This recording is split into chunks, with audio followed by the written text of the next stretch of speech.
Assalamualaikum warahmatullahi wabarakatuh. Waalaikumsalam warahmatullahi wabarakatuh. Masya Allah. Pemirsa yang ada di rumah, bagaimanakah kabarnya hari ini? Semoga senantiasa diberikan kelancaran dan kesehatan oleh Allah Subhanahu wa Ta'ala. Amin, amin, Dan amin, tentu amin. saja kembali lagi bersama kami, bersama Fajar Berkah.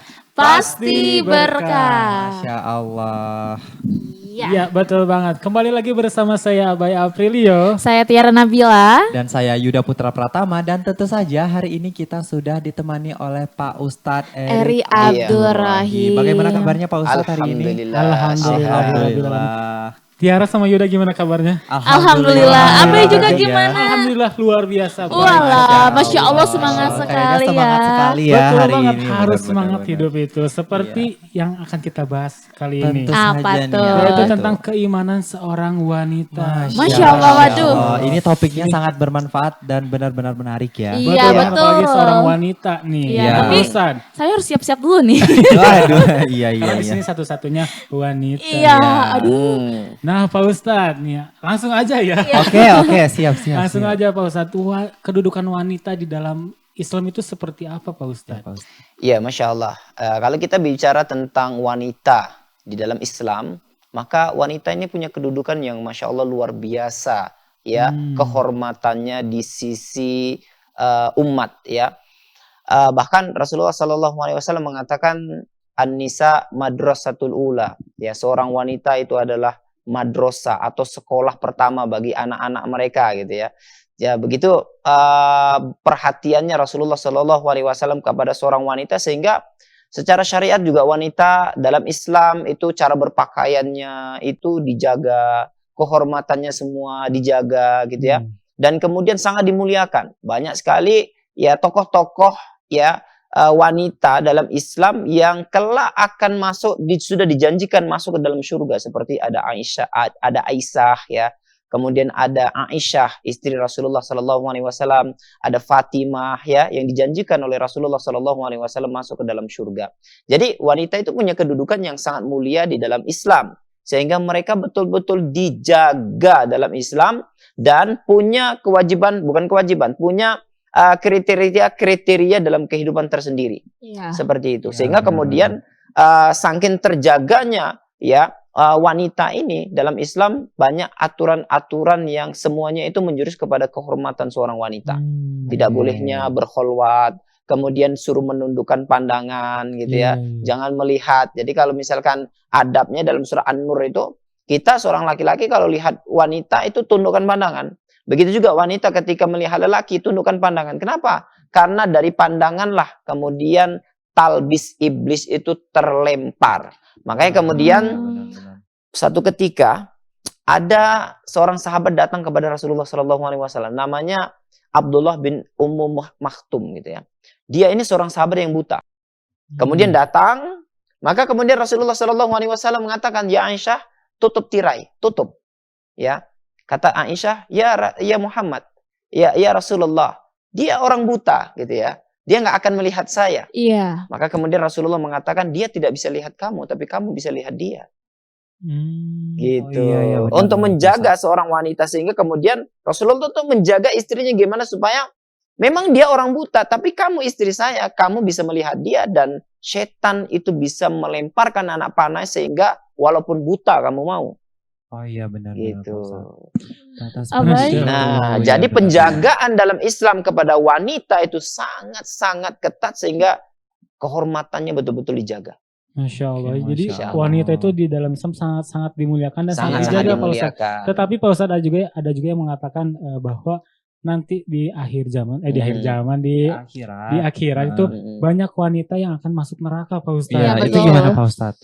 Kenapa jumlah wanita di dalam neraka itu lebih banyak dari jumlah wanita laki-laki? Karena memang perempuan itu lebih banyak daripada laki-laki. Oh, Oke. begitu Itu yang pertama. Yang kedua, Rasulullah SAW itu menceritakan kepada para sahabatnya, aku ditunjuk ke neraka jahanam, dan kemudian di neraka jahanam itu kebanyakan adalah wanita, kata Rasulullah. Maka kemudian para sahabiyah, para sahabat wanita bertanya kepada Rasulullah, ya Rasulullah, kenapa kami kebanyakan masuk ke dalam neraka jahanam daripada lelaki? Apakah kami ingkar kepada Allah? Apakah kami ingkar kepadamu ya Rasulullah? Maka kata Rasulullah, tidak. Orang-orang yang rata-rata masuk ke dalam neraka jahanam dari kalangan wanita, bukan orang-orang yang ingkar kepada Allah, bukan orang-orang yang ingkar kepada Rasulullah. Tapi kenapa ya Rasulullah? Karena mereka ingkar kepada suami mereka. Oke, iya. 1000 kebaikan suami, satu kesalahan itulah yang dibombardir. Iya benar. Nah, akhirnya makanya ada seorang sahabat protes kepada Rasulullah, ya Rasulullah, laki-laki ini enak, dia bisa ikut berjihad. Kalau dia matinya mati syahid, masuk dalam surga langsung. Tapi kalau kami, bagaimana? Kalau dia hidupnya hidup mulia, kami para wanita nggak bisa ikut berperang dengan mereka.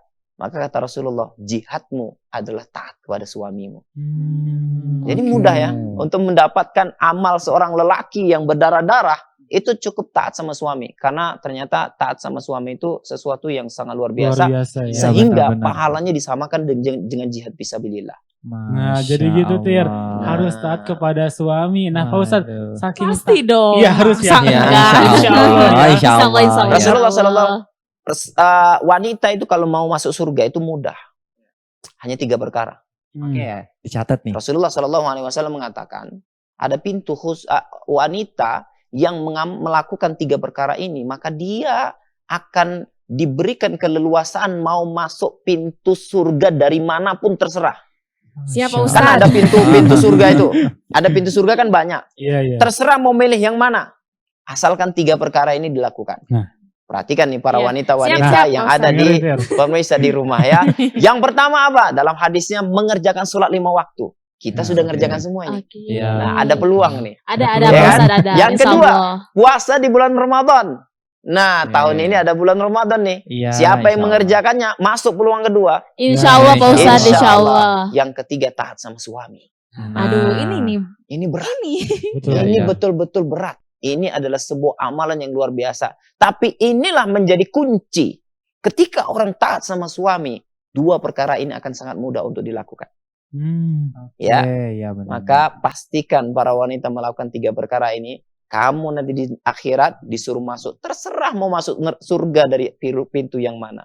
Masya Allah. Nah, Pak Wah, Ustadz, semangat. Tentu nanti bawa suami. iya, Suami benar. dibawa sendiri. Ayo bang, ikut. Nah gitu. Betul Kita banget Pak seperti Ustadz. itu, ya. Saking taatnya Pak Ustadz, saking harus taatnya kepada suami, ada cerita juga bahwa kan segalanya harus sesuatu diizinkan oleh suami Pak Ustadz. Iya. Sampai ada cerita ibunya meninggal, Hmm, itu tidak dapat izin dari suami, itu tidak boleh keluar Pak Ustadz. Iya. Oh iya benar. Betul. Betul. Tapi nih ya Pak Ustadz, kita bakal bahas itu di next setelah yang satu ini Waduh. nih. Jadi kita Iya. masih di permukaan Nggak kerasa banget nih. nih. Jadi kita tahan dulu dan Iya. setelah ini kita akan lanjut membahasnya lagi. Oke. Dan tentu saja pemirsa yang ada di rumah, jangan kemana-mana dan tetap bersama kami, bersama Fajar Berkah. Pasti berkah.